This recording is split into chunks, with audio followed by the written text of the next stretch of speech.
நேசம் நிறைந்த உள்ளத்தால் நீளம் நிறைந்த மணிகண்டத்து ஈசனடியார் பெருமையின எல்லா உயரும் தொலையெடுத்து தேசம் எதிரு தொண்ட தொகைமன் பணித்த திருவாளன் வாசமலர் வெண்கழல் வணங்க வந்த பிறப்பை வணங்குவாம். தூக்கு சீர் திருத்தொண்ட தொகை விரி வாக்கினால் சொல்ல வல்ல பிரான் எங்கள் வாக்கிய பயனாம் பதிக்குன்றைவாள் செக்கிழாரடி சென்னியிருத்துவாம்.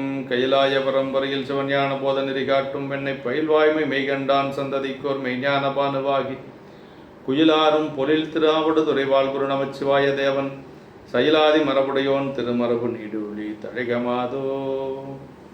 எல்லாம் வல்ல பெருமான் அருள்தரும் பன்னார் மொழி அம்முடன் நமன் திரு நனாவுடையாருடைய திருவடிகளை வணங்கி எம்பெருமக்கள் நாயன்மாருடைய பொன்னார் திருவடி தாமரைகளை மனமொழி மெய்களாலே வணங்கி உரையாசிரியர் சிவக்கணையாவுடைய திருவடிகளை நேல நினைந்து அடியனுடைய ஞானாசிரியர் பெருந்தகையாருடைய திருவடி தாமரைகளை மனமொழி மெய்களாலே வணங்கி திருவாடுதுறை ஆதீன குருமகா சன்னிதானங்கள் பொன்னார் திருவடி தாமரைகளை மனம் மொழி மெய்களாலே வணங்கி அமைகின்றேன்.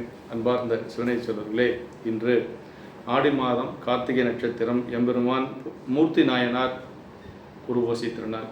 இன்று மூர்த்தி நாயனாரும் புகழ்ச்சோழ நாயனார் ரெண்டு பெருமக்களுக்கும் இன்று குருவோசி திருநாள். மூர்த்தி நாயனாருடைய திருச்சரிதத்திலே நமக்கு நம்முடைய நம்பிகள் அருளுகின்ற பொழுது மும்மையால் உலகாண்ட மூர்த்திக்கும் அடியேன் என்று சொல்லி திருத்தொண்ட தொகை ஆசிரியர் அருளுகின்றார். மும்மை என்று சொன்னால் அதாவது சிவ சாதனங்களாக இருக்கக்கூடிய இந்த மூன்றினாலே இந்த உலகத்தை ஆண்ட மூர்த்தி நாயனாருக்கு நான் அடியேன் என்று சொல்கிறார். மும்மை என்று சொன்னால் திருநீறு, உருத்தராக்கம், சடை என்று சொல்லக்கூடியதான் மூன்று சிவ சின்னங்கள் தான் மும்மை என்று சொல்லுவது. அது மூன்றையே அவர் மெய்ப்பொருளாக கொண்டு அரசாட்சி செய்த காரணத்தினாலே அவருக்கு மும்மையால் உலகாண்ட மூர்த்தி நாயனார் என்று சொல்லுவார்கள். அப்படி அடுத்து நம்முடைய திருத்தொண்டர் திரு அந்தாதி ஆசிரியர் நமக்கு வகை நூலிலே சொல்லுகின்ற பொழுது அவந்திரிகுண்டமனாவதின் மால்வன் என்று ஆலவாய் சிவன் திருமேனிக்கு செஞ்சந்தனம் மாம் செழு முழங்கை உவந்து ஒளிர்பாறையில் தேய்த்து உலகாண்ட ஒன் மூர்த்தி தன்னோர் நிவந்த பொன் மாடமதுராபுரி என்னோ நீழ்ப்பதியே. அவந்திரி குண்டம், அதாவது வீணே தெரியக்கூடிய குண்டவனர்களுக்கு உள்ளாவதில் மால்வன் என்று அன்று ஆலவாய் பெருமானது திருமேனிக்கு உகந்த செஞ்சந்தனமாக கொண்டு தமது செழித்த முழங்கையினை மகிழ்ச்சியுடன் பாறையில் தேய்த்து, சந்தனம் தேய்ப்பதற்கு சந்தனக்கட்டை கிடைக்கவில்லை என்ற காரணத்தினால தன்னை முழங்கையவே அவர் கட்டையாக சந்தனக்கட்டையாக நினைத்து தேய்த்த ஒரு பெருமையுடையவர். அப்படி பாறையில் தேய்த்து பெருமானுடைய திருவருளால் உலகாண்ட உண்மையுடைய மூர்த்தியானது ஓர் ஓங்கிய பொன்மாடங்களுடைய மதுராபுரி என்று சொல்லக்கூடிய நீழ்ப்பதி என்று சொல்லி மதுரையம்பதி அவருடைய ஓர் மதுரையம்பதி என்று சொல்லுகிறார். மதுராபுரி என்று சொல்லுவது அதனுடைய பழமையான ஒரு பெயர் என்று சொல்லி நமக்கு நம்முடைய வகை நூல் ஆசிரியர் அருளுகின்றார். அது சிவன்பணி செய்ய மாட்டாது வீணே வானால் போக்குவதில் அமணர்கள் வல்லவர்கள், அதனால் அவந்திரி குண்டமனாவதின் என்று சொல்லுகிறார். செழுமுழங்கை அப்படின்னார் திருமேனியின் செழுமை குறித்தது. சிவனது மெய்ப்பூச்சுக்குரிய சந்தனம் அரைத்து பணி செய்த அந்த செழிப்புடைய கை, அதனால செழுமுழங்கை அப்படிங்கிறார். அவர் பாறையில் தைத்த அந்த முழங்கையை சொல்லுகின்ற பொழுது நம்பியாண்டார் நம்பிகள் செழுமுழங்கை அப்படின்னார், செழுமையான அப்படின்னு சொல்றார். ஏன்னா சிவபெருமானுக்கு மெய்ப்பூச்சுக்குரிய சந்தனத்தை அரைத்த ஒரு பெருமையுடையது அந்த திருக்கை, அதனால செழுமுழங்கை என்று சொல்லுகிறார். அப்படி மதுராபுரி என்று சொல்லி அந்த ஊரிலே நீழ்பதிய புகழாலும் பெருமையாலும் காலத்தாலும் நீளும் முற்காலத்தும் பொதுவாகிய வினைத்தொகை என்று சொல்றார். நீழ்பதியே என்று சொல்லி புகழ் பெருமை காலம் அனைத்தாலும் பெருமையுடையது பழமையான ஒரு திருப்பதி என்று சொல்லி போற்றுகின்றார். நம்முடைய தெய்வ சேக்கிழார் பெருமான் இந்த திருச்சரிதத்தை 49 திருப்பாடல்களை நமக்கு அருளியிருக்கிறார். அதிலே நமக்கு முதல் பாடலிலே பாண்டி நாட்டினுடைய சிறப்பை பற்றி சொல்லுகிறார். சீர் மண்ணு செல்வக்குடி மல்கு சிறப்பினோங்கும் கார் மண்ணு சென்னி கதிர் மாமணி மாட வைப்பு நார் மண்ணு சிந்தை பல நற்றுரை மாந்தர் போற்றும் பார் மண்ணு தொன்மை புகழ் பூண்டது பாண்டி நாடே. ஒரு பாண்டி நாட்டினுடைய பெருமைகளை சேக்கிழார் பெருமான் இந்த பாட்டில் சொல்றார். பாண்டி நாடானது அதாவது சீரினால் நிலைத்த செல்வமுடைய குடிகள் நிறைந்த சிறப்பினால் ஓங்கக்கூடியது, மேகங்கள் நிலைத்து தங்கும் உச்சி இடங்களையுடைய ஒளி பொருந்திய மணிகளை கொண்ட மாடங்கள் நிறைந்தது. மதுரையம்பதியிலே உயர்ந்த மாடங்கள் நிரம்ப இருக்குமா. நம்முடைய ஞானசம்பந்த பெருமான் சீர்காழியை பற்றி சொல்லுகின்ற பொழுது வண்டார் குழல் அறிவையோடும் பிரியா வகைவாகும் பெண்தான் மிக ஆனான் பிறைச்சென்னி பெருமானூர் தந்தாமரை மலராளுரை தவளம் நெடுமாடம் விண்தாங்குவோடு மிக வேணுபுறம் இதுவே. விண்ணை தொடக்கூடிய அளவுக்கு உயர்ந்த மாடங்கள் அங்கு இருந்தது என்று சொல்லி நம்முடைய ஞானசம்பந்த பெருமான் போற்றுவார். அதுபோல உயர்ந்த மாடங்கள் மதுரை என்பதில் இருந்தது என்று சொல்லி அந்த நகரத்தினுடைய ஒரு செல்வ செழிப்பை இந்த பாடலை நமக்கு சேக்கிட பெருமான் போற்றுகின்றார். அப்படி அன்பு பொருந்திய மனத்தையுடைய பல நல்ல துறைகளில் வாழ்கின்ற மாந்தர்கள், அதாவது அன்பு பொருந்திய நல்ல மனத்தையுடைய நல்ல துறைகளிலே வாழக்கூடிய மக்கள் துதிக்கும்படி உலகில் நிலைத்த அந்த பழமை பொருந்திய புகழையுடையது என்று சொல்லி சொன்னார். அப்படி சீர்மண்ணு செல்வம் என்று சொல்லி, அதாவது பெருமையினாலும் செல்வத்தினாலும் மிகுந்த சிறப்புடையது இந்த பதி என்று சொல்லி சொல்லுகிறார். மேகங்கள் தங்கும் உச்சியுடைய மாடங்கள், உயர்ந்த மாடங்கள், செல்வ நெடுமாடம் சென்று சேனோங்கி செல்வம் அதிதோய செல்வம் உயர்கின்ற என்று சொல்லி போற்றுவது போல நம்முடைய அந்த மதுரையம்பதி அவ்வளவு சிறப்பாக இருந்தது என்று சொல்லி பாண்டி நாடு என்று சொல்லி சொல்லுகிறார். பாண்டிய மரபின் அரசர்களால் ஆளப்பட்ட நாடு. அதாவது பாண்டி நாட்டினை இந்த தொண்டர் புராணத்தில் முதலில் சொன்ன இடம் இதுதான். மூர்த்தி நாயனார் புராணம் தான். அப்புறம் அங்கே இருக்கிற சேர் புராணம், ஞானசம்பந்த பெருமான் புராணத்தில் எல்லாம் வரும். அதற்கு பிறகு பாண்டி நாடு தான் தமிழ்நாடு என்று ஒரு சிறப்பு பெயர் பெற்றது என்று சொல்லி சொல்லுவார்கள். ஞானசம்பந்த பெருமான் மதுரையம்பதி சென்று அணைகின்ற பொழுது தமிழ்நாட்டை சென்றடைந்தார் என்று சொல்லி சேக்கிழ பெருமான் போற்றுவார். தமிழ்நாடு என்று ஒரு சிறப்பு பெயர் பாண்டி நாட்டுக்கு உண்டு. அதனை மதுரையம்பதிக்கு மிக மிக சிறப்பாக சொல்லுவார்கள். இப்படி தமிழ் வளத்தினையே தமது திருமணத்தில் கொண்டு ஆசிரியர் இந்த புராணத்தில் புகுந்தனர் என்பது ஆரம்பத்திலேயே அந்த தமிழை சொல்லி பாண்டி நாடு என்று சொல்லி இந்த தமிழ் மனத்தோடு இந்த திருமணத்தோடு ஆசிரியர் இந்த புராணத்தில் உள்ளே புகுகிறார் என்று சொல்லி சொல்லுகிறார். அதே மாதிரி மூன்றாவது பாட்டில் சொல்லுகின்ற பொழுது ஞானம் வளர்ந்த மேன்மை தெய்வத்தமிழ் என்று சொல்லி போற்றுவார். இப்படி பாண்டி நாட்டினுடைய ஒரு பெருமை. அங்கே இருக்கக்கூடிய பெண்கள், தாமிரபரணி நதி, அந்த பாண்டி நாட்டில் 2 நதிகள் போற்றப்படுவது. ஒன்று வைகை நதி, மதுரையம்பதியில் ஓடக்கூடிய வைகை நதி, இன்னொன்று தாமிரபரணி என்று சொல்லக்கூடிய தன் பொருத்தம் என்று சொல்லி சொல்வார்கள்.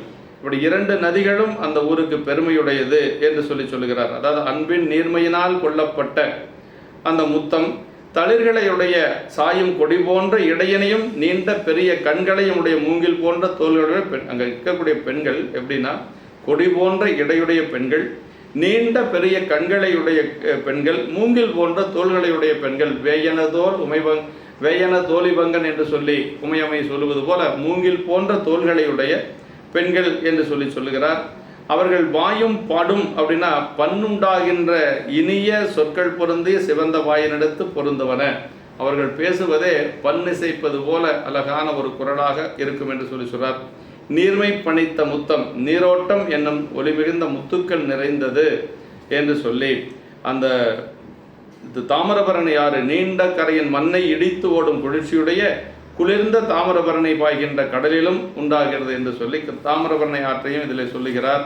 அதே மாதிரி மதுரையம்பதியிலே வைகை ஆறு சிறப்புடையது. அது ஞானசம்பந்த பெருமானுடைய புராணத்திலே மிகச் சிறப்பாக சொல்லப்படுகிறது.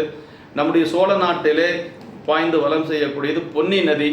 இப்படி 3-4 நதிகள் பெரிய புராணத்திலே மிக விரிவாக போற்றப்படுவது என்று சொல்லி, இப்படி நம்முடைய நெடும் தடங்கன் என்று சொல்லி அந்த பெண்கள், அங்கே இருக்கக்கூடிய பெண்களுடைய கண்கள் எல்லாம் நீண்ட நெடுங்கண்களாக அகன்று விசாலமாக இருந்தது என்று சொல்லி சொல்றார். பண்பொடும் என் சொல், பண்கள் இயல்பான் அமைந்து விரும்புகின்ற இனிய சொல் என்று சொல்லி, பண்ணமரும் மென்மொழியார் என்று சொல்லி தேவாரத்தில் சொல்லுவது போல, பண்ணின் நேர்மொழி யாழ் உமை பங்கரோ என்று சொல்லி திருமறைக்காடு தேவாரத்தில் சொல்லுவது போல அந்த பெண்கள் பண்படும் இன்சொல் பேசக்கூடிய பெண்கள் என்று சொல்லி சொல்லுகிறார். தன் பொருத்தம்னா குளிர்ச்சியுடைய தாமிரபரணி ஆறு அங்கு ஓடி வலம் செய்து கொண்டிருக்கிறது என்று சொல்லி சொல்லுகிறார். அடுத்து அங்கு அந்த தெய்வத்தமிழ், ஞானமளந்த மேன்மை தெய்வத்தமிழ் என்று சொல்லி இந்த பாட்டில் தான் சொல்றார். மொய் வைத்தவண்டின் செறிகுழல் செறி சோழன் முரன்ற சந்திரன் மை வைத்த சோலை மலையந்தர வந்த மந்த மெய் வைத்த காலும் தரும் ஞாழம் அளந்த மேன்மை தெய்வத் தமிழும் தரும் செவ்வி மனம் செய் ஈரம் என்று சொல்லி, அது நறுமணம் வீசச் செய்யும் ஈரத்தை மொய்த்த வண்டுகள் நெருங்கிய கூட்டம் ஒலிக்கின்ற இருண்ட சந்தனச்சோலை சூழ்ந்த பொதியமலை தர வந்த அந்த பொதியமலையிலிருந்து வரக்கூடிய சிறு தென்றல் காற்று அங்கு கொடுக்கும். அதே மாதிரி நன்மனத்தை செய்தற்குறை அன்பினை, அதாவது அன்பினை இந்த உலகுக்கெல்லாம் தரக்கூடிய, உலகத்தை அளந்த மேன்மையும் தெய்வத்தன்மையும் உடைய தமிழும் தரும் என்று சொல்லி, ஞாழம் வளர்ந்த மேன்மை தெய்வ தமிழ் தரும் என்று சொல்லி நம்முடைய பாண்டி நாட்டை பற்றி சொல்லுகின்றார். அதாவது ஞாழம் வளர்ந்த மேன்மை தெய்வ தமிழ் அப்படிங்கிறது ரொம்ப உயர்ந்தது. அதாவது இந்த உலகம் இன்ன தன்மையது என்று நிச்சயத்தை அளவுபடுத்திய அந்த தெய்வத்தமிழ் என்று சொல்லி சொல்றாருங்க. சிவபெருமான் அருளிய பொருள் இலக்கணம், அறிவான் சிவமேயாகி உண்மை நாயன்மார்கள் அருளிய தேவாரம், திருவாசகம் முதலிய திருவருள் நூல்களும் ஏனைய ஞான சாத்திரங்களும் என்று சொல்லி, தெய்வத்தமிழ்னா என்னன்னா தேவாரம், திருவாசகம், பெரிய புராணம், நம்முடைய திருமுறைகள், அதுபோக ஞான சாத்திரங்கள் என்று சொல்லக்கூடிய மெய்கண்ட சாத்திரங்கள், ஆகமங்கள், இதெல்லாம் தான் தெய்வத்தமிழ் என்று சொல்லுவது. நமக்கு அந்த தேவாரம், திருவாசகம், பெரிய புராணம் போன்ற திருமுறைகள், ஞான சாத்திரங்கள் என்று சொல்லுவது, இதெல்லாம் தான் நமக்கு தெய்வத்தமிழ் என்று சொல்றார்.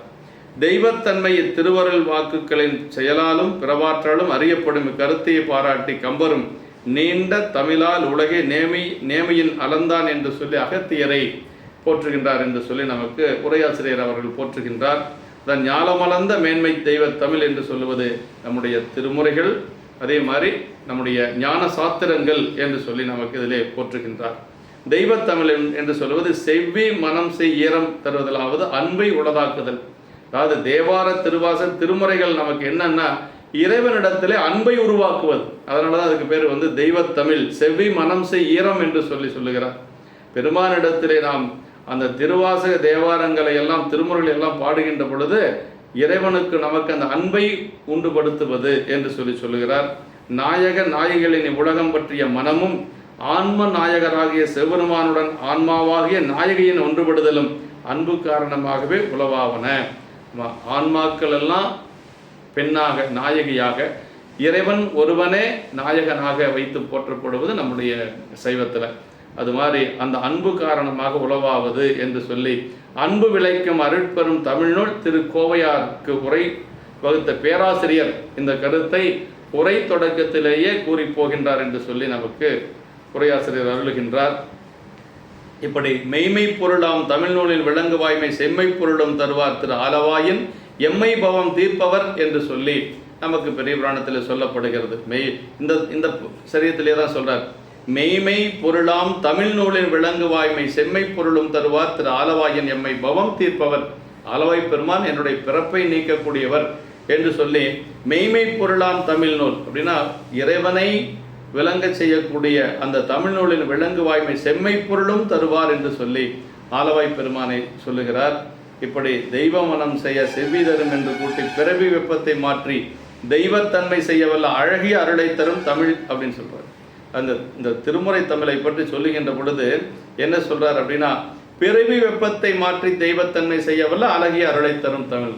நம்ம பிறப்பே நீங்குங்கிற இந்த நம்முடைய இந்த திருமுறைகள் நமக்கு என்ன அப்படின்னா, நமக்கு உலகியல் இன்பங்கள் மட்டுமல்ல, நமக்கு மறுமை பயன் என்று சொல்லக்கூடிய பிறவி நீக்கத்தையும் கொடுக்கக்கூடியது என்று சொல்லி, இதில் தீந்தமிழின் தெய்வ வடிவால் என்று சொல்லி 11ஆம் திருமுறையில் ஞான உலாவிலையும் நமக்கு நம்முடைய ஞான உலா கைலாய ஞான உலாவில் சேரமான் பெருமாள் நாயனார் பாடியிருக்கிறார். தீந்தமிழின் தெய்வ வடிவால் என்று சொல்லி, தெய்வத்தமிழ் தனிமுதல் தெய்வமாகிய சிவபெருமானை முதல்வராக இருந்து தந்ததும் ஆராய்ந்ததும் விரும்பியதும் உள்ளுரை பொருளாய் விளங்குவதும். ஏன் தெய்வத்தமிழ்னா சிவபெருமானே நமக்கு ஒரு திருமுறையில் கொடுத்திருக்கிறார். 11ஆம் திருமுறையில் திருமுகப்பாசுரம் பெருமானே அருளியது, அவர் பெருமாளை ஆராய்ந்தது, அவர் விரும்பியது. நமக்கும் அன்பின் பெருகிய சிறப்பின் மிக்க அச்சனை பாட்டேயாகும் ஆதலால் மண்மேல் சொற்றமையில் பாடுகின்றார் தூமரை பாடுமையில் இறைவனை விரும்பியது. இன்னொன்று, அந்த உள்ளறை பொருளாக இறைவனே உள்ளுரை பொருளாகவும் இருப்பது நம்முடைய திருமுறை என்று சொல்லி, இப்போ இதில் என்ன ஒரு சிறப்புனா, இறைவனே திருமுறை பாடியும் இருக்கிறார், இறைவனே அந்த திருமுறை வேண்டுமென்று கேட்டும் இருக்கிறார், இறைவனே அந்த திருமுறையினுடைய பொருளாகவும் இருக்கிறார். அதுதான் ஒரு பெரிய சிறப்புங்க. வேறு எந்த ஒரு இலக்கியத்துக்கும் இல்லாத ஒரு சிறப்பு நம்முடைய தமிழ் திருமுறைகளுக்கு இருக்குது அப்படின்னா அதுதான் காரணம். இந்த மூன்றும், இறைவன் ஒரு திருமுறை ஆசிரியர், 11ஆம் திருமுறையில் ஒரு ஆசிரியர், இறைவன் திருமுறை வேண்டும் என்று சொல்லி நம்பிகளிடத்திலே கேட்கிறார். அதே மாதிரி திருமுறையினுடைய பொருளாக இருப்பதும் இறைவனே என்று சொல்லுவது ஒரு பெரிய பெருமை. இதுதான் நமக்கு திருமுறையினுடைய சிறப்பு. அப்படி மலையந்தர வந்த தென்றல் வெப்பம் மாற்றி உடலுக்கு குளிர்ச்சி தருவது போல அத்திருமலையில் வாழும் தமிழ் முனிவர் தரவரும் தமிழ் உயிர்களுக்கு பிறவி வெப்பம் போக்கி அருள்நிழல் தருவதாம் என்று சொல்லி, அது அகத்திய முனிவர் அந்த மலையில இருக்கிறார் அப்படின்னு சொல்லி, புதிய மலையில் இருக்கிறார் என்று சொல்லி ஒரு கூற்று உண்டு. அப்படி அவர் அங்கு இருப்பது இந்த தமிழ் உயிர்களுக்கு அவர் கொடுக்கக்கூடிய தமிழ் உயிர்களுக்கு பிறவி வெப்பம் போக்கி அருள் நிழல் தருவது என்று சொல்லி நமக்கு போற்றுகின்றார்கள்.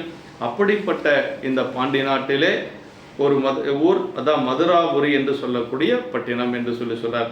சூழு தமிழ் பங்கயமாக அத்தொட்டின் மேலால் தாழ்வின்றி என்றும் தனி வாழ்வ தையல் ஒப்பார் யாழின் மொழியில் குழலின் இசையும் சுரும்பும் வாழும் நகர் மதுராபுரி என்பதாகும். அப்படிப்பட்ட அந்த ஊரிலே, அந்த நாட்டிலே, பாண்டி நாட்டிலே, இவ்வளவு சிறப்புகள் நிறைந்த அந்த பாண்டி நாட்டிலே மதுராபுரி என்று சொல்லக்கூடிய ஒரு அழகிய நகரம் இருக்கிறது என்று சொல்லி, யாழின் மொழியிலும் கூந்தலிலும் முறையை இன்னிசையும் பண்டும் வாழ்கின்ற நகரம் மதுராபுரி அப்படின்னார். நம்ம அப்படி மதுராபுரி என்று சொல்லுவது அவ்வளவு சிறப்பு. யாழின் மொழியில் இசையும் அப்படின்னா, அது யாழின் மொழி என்பது பெண்களினுடைய மொழி. பெண்களுடைய மொழி யாழை பழித்த மொழியம்மை என்று சொல்லி உமையம்மைக்கு ஒரு பெயர் உண்டு. எங்கள் திருமறைக்காட்டில் இருக்கக்கூடிய அம்மாவுக்கு பேர் யாழை பழித்த மொழியம்மை. இப்போ யாழின் மொழி என்பது பெண்களின் மொழியில் இயல்பாய் அமைந்த பன் அமைதி.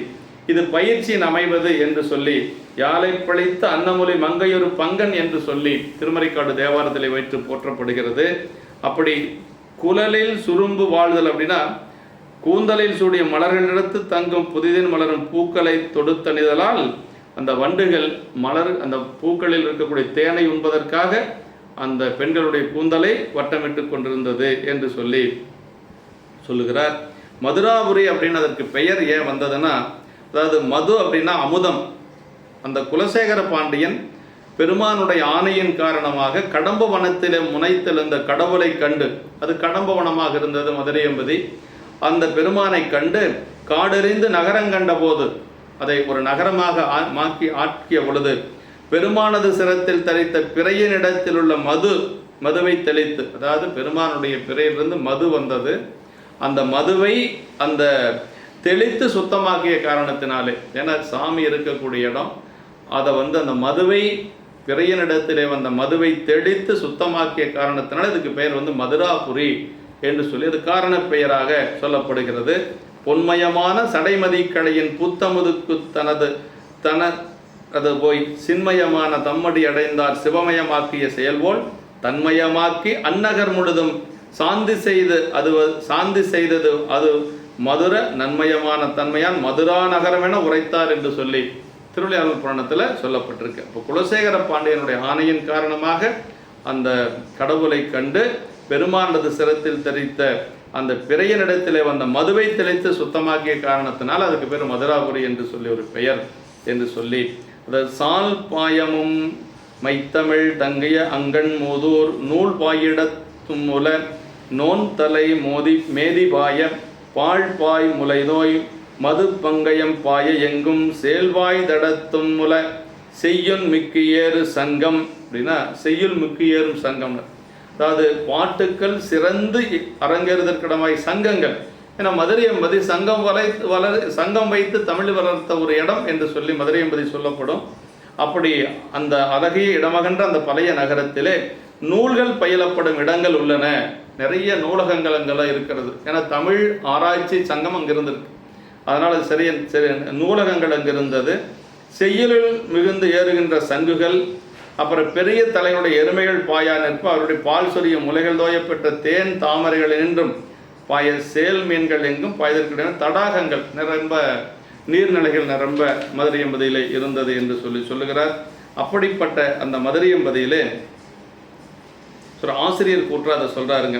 அதாவது மும்மை புவனங்களின் மிக்கதன் தேயம் மூதூர் மெய்மை பொருளாம் தமிழ் நூலின் விளங்கு வாய்மை செம்மை பொருளும் தருவார் திராடவாயில் எம்மை பவம் தீர்ப்பவர் சங்கம் இருந்ததென்றால், அந்த பழைய நகரத்தில் அதாவது உண்மை பொருள் கண்ட தமிழ் நூல்களில் வாய்மை விளங்கும் செம்மை பொருளும் தருவாராக இறைவனார் எழுந்தருளிய திரு ஆலவாயில் இறைவனாராக பெருமான அங்கே தமிழ் சங்கத்தில் எழுந்தருளி இருக்கிறார்.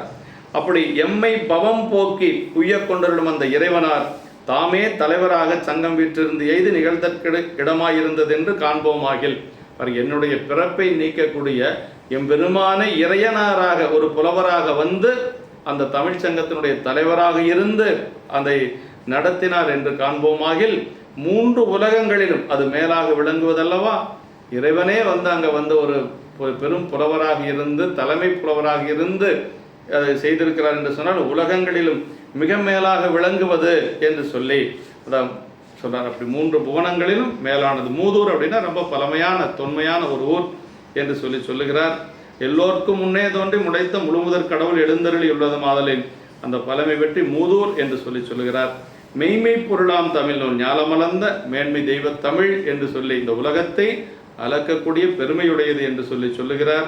செம்மை பொருள்னா செம்பொருள், செம்மைனா முக்தி, திருநின்ற செம்மையே செம்மையா கொண்ட திருநாவுக்கரையன் என்று சொல்லி செம்மை நலம் அறியாத சிதடருடும் தெரிவேனை திருவாசகத்தில் சொல்லுவது போல செம்மை என்று சொன்ன செம்பொருள், பெருமானை சொல்லுவதுதான் செம்பொருள் என்று சொல்லி எப்பொருள் யார் யார்வாய் கேட்பினும் அப்பொருள் மெய்ப்பொருள் காண்பதறிவு என்று சொல்லி இந்த மெய்ப்பொருள் செம்பொருள் இதெல்லாமே வந்து ஒரே பொருளை சொல்லக்கூடியது.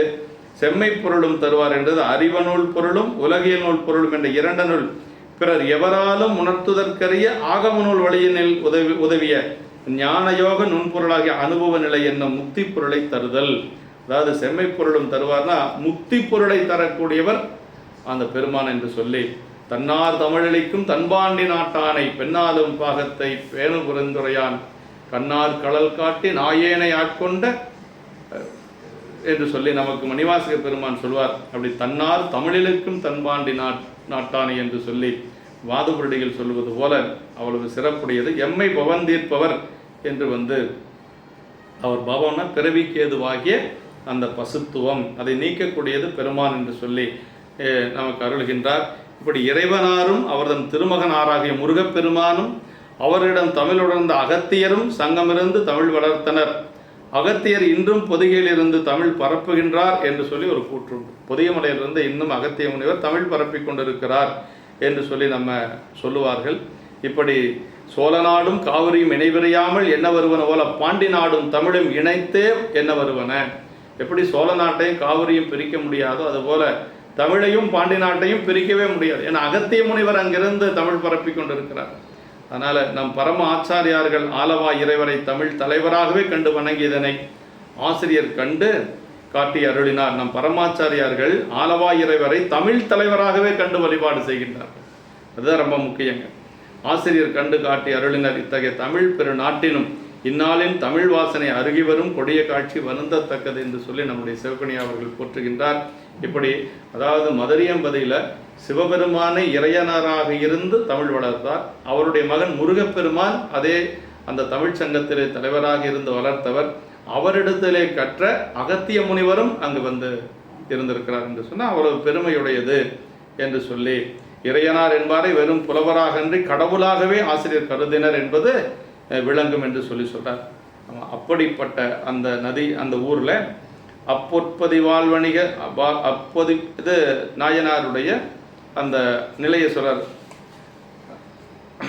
அப்பொற்பதி வாழ்வணிகர் குலத்து ஆன்றதொன்மை செப்பத்தகு சீர்குடி செய்தவம் செய்ய வந்தார் எப்பற்றினையும் அறுத்து ஏறுவை தேறுவார்தால் மெய்ப்பற்றன பற்றிவிடாத விருப்பின் மிக்கார். அந்த அழகிய நகரத்திலே பொற்பதினா ரொம்ப அழகிய நகரத்திலே வணிகர் குலத்திலே மிக்க நிறைவட்ட பழமையாகிய யாவராலும் உயர்வாக எடுத்து சொல்லத்தக்க குடியுள்ளார் தெய்வத்தின் பயனாக அவதரித்தார் அப்படிங்கிறது. பெருமானுடைய திருவருளினாலே அவதாரம் செய்தவர். செப்பத்தகு சீர்குடி செய்தவம் செய்ய வந்தார் என்று சொல்லி அவர் வந்து அந்த வணிகர் குலம் செய்த ஒரு பெரும் தவத்தின் காரணமாக மூர்த்தி நாயனார் அந்த குலத்தில் அவதரிக்கிறார்.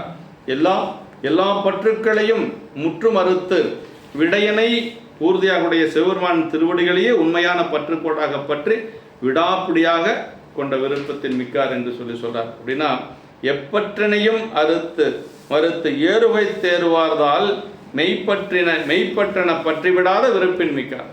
அதாவது அந்த உலகியல் பற்றுக்கள் எல்லா பற்றுக்களையும் முற்ற அறுத்து அந்த விடையினை ஊர்தியாகுடைய பெருமானின் திருவடிகளையே உண்மையான பற்றுக்கோடாக பற்றி விடாப்பிடியாக கொண்ட ஒரு விருப்பத்தில் நின்றவர் என்று சொல்லி நமக்கு போற்றுகின்றார்.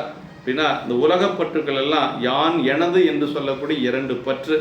யான் என்று சொல்லக்கூடிய அகப்பற்று, எனது என்று சொல்லக்கூடிய புறப்பற்று. இது ரெண்டும் எப்போ நீங்குதோ அப்போ தான் நமக்கு பெருமானுடைய திருவடிப்பற்று நமக்கு வருங்க. அதான் அப்படி எல்லாம் நீங்க பெற்றவர் நம்முடைய நாயனார் என்று சொல்றார். அப்போ தான் மெய்ப்பற்று என்று சொல்லக்கூடிய தாழ் மெய்ப்பற்று, இறைவனுடைய திருவடியாகிய அந்த உண்மையான பற்று நமக்கு அப்போ தான் கிடைக்கும் அப்படின்னு சொல்றார். நாளும் பெருங்காதன அப்புறம் வேட்கையாலே கேளும் துணையும் முதல் கேடில் பதங்கள் எல்லாம் ஆளும் பெருமான் அடித்தாமரை அல்லது இல்லார் மூலும் பெருகன்பெனு மூர்த்தியார்தாம்.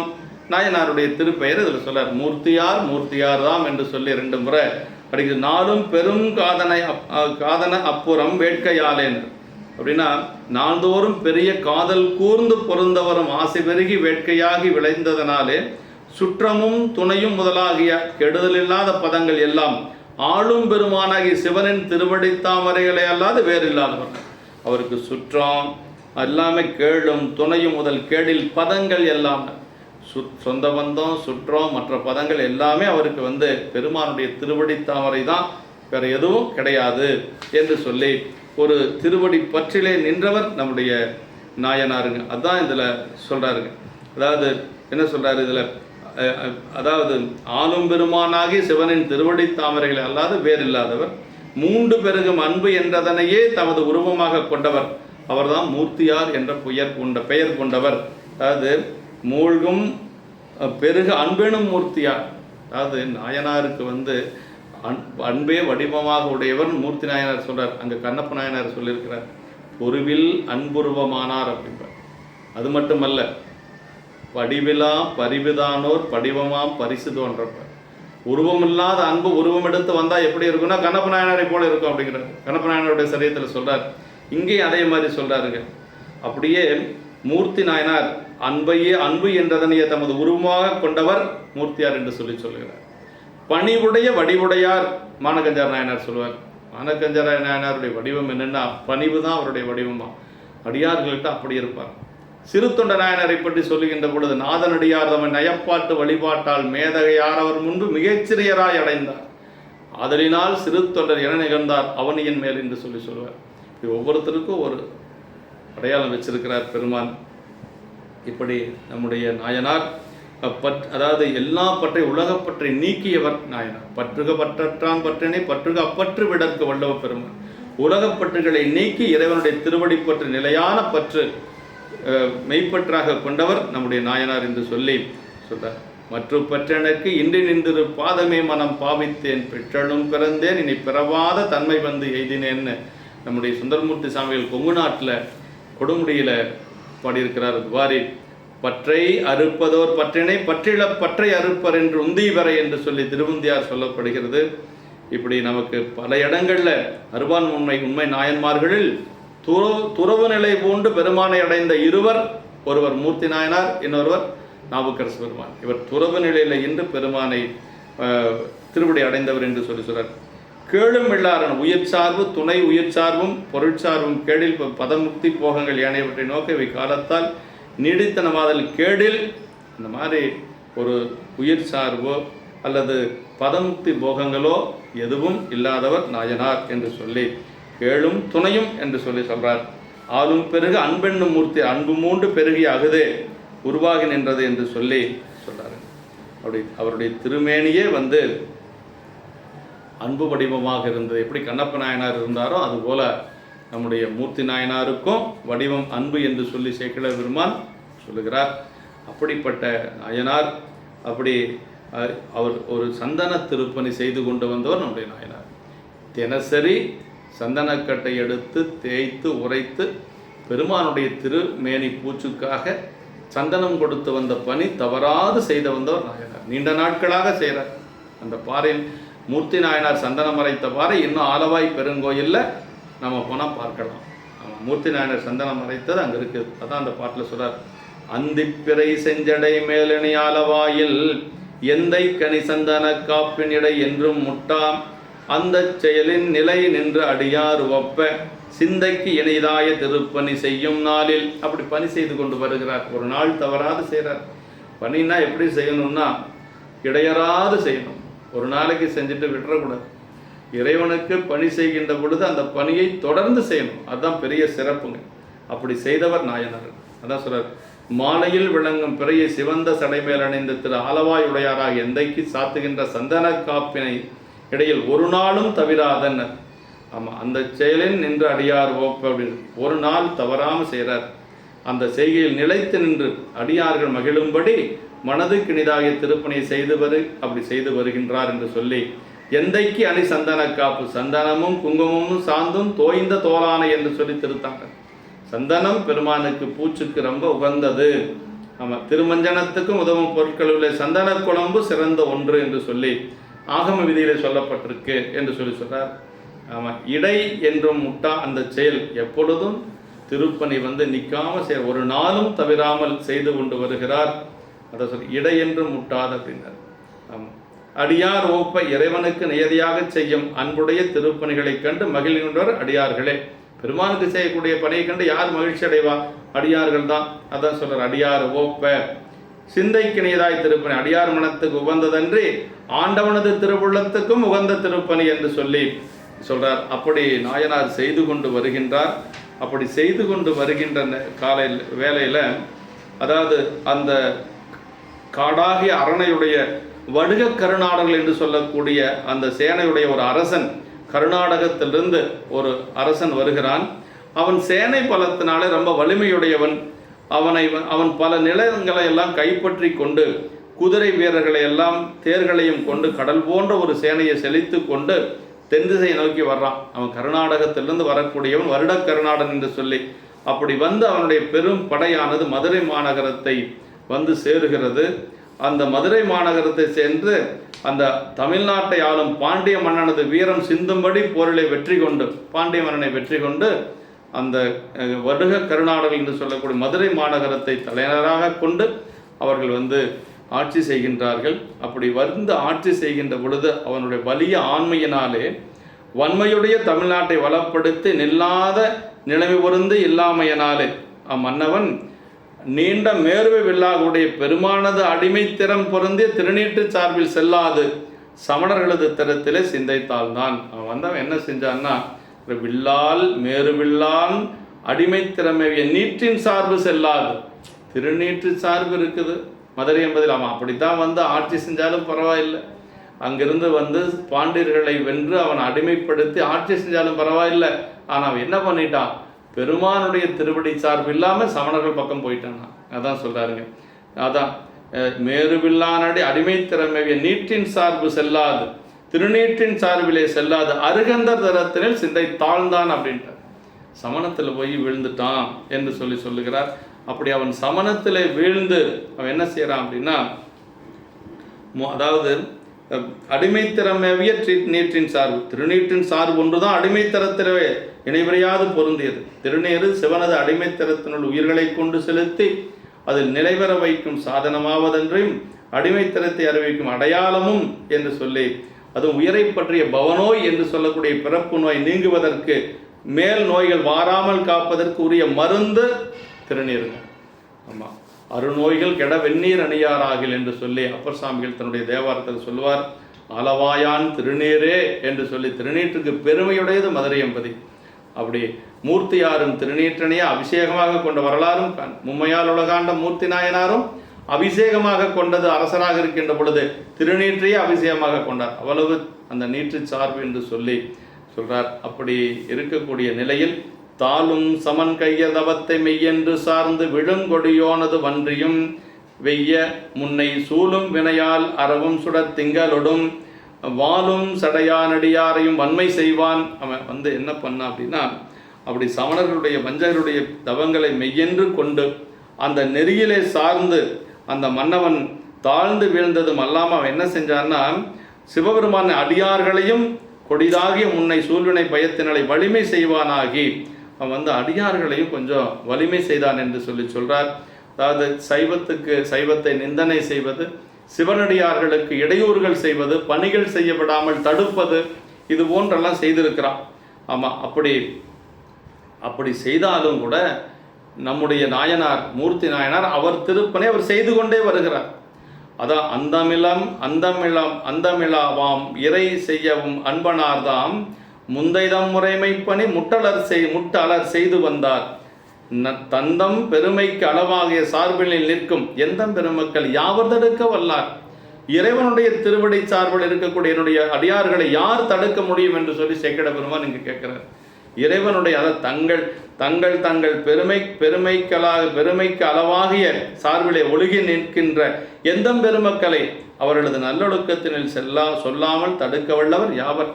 அப்போ அடியார்களை பணி செய்ய விடாமல் யாரும் தடுக்க முடியாது, அதான் சொல்றார். அப்படி மேலும் அடியாரிடத்து அவசாரப்படுதல் சிவ அபராதத்தினில் பெரிய பாதகமாய் பற்றி அழைக்கும் என்பது என்று சொல்லி, அடியாரதையும் கலங்க செய்தால் அதனை செய்தோர் விரைவில் நாசமுறுவர். அடியாருடைய இதயம் கலங்குச்சுன்னா அவங்க சீக்கிரமாக அழிஞ்சு போயிடுவாங்க அப்படின்னு சொல்றார். அது காலபாராயண திருக்குறுந்தொகையிலையும் யமன் தூதரை நோக்கி நமக்கு நம்முடைய அப்பர் சாமிகள் பாடுகிறார். அடியார்களின் பக்கத்திலும் செல்லாதீர்கள்.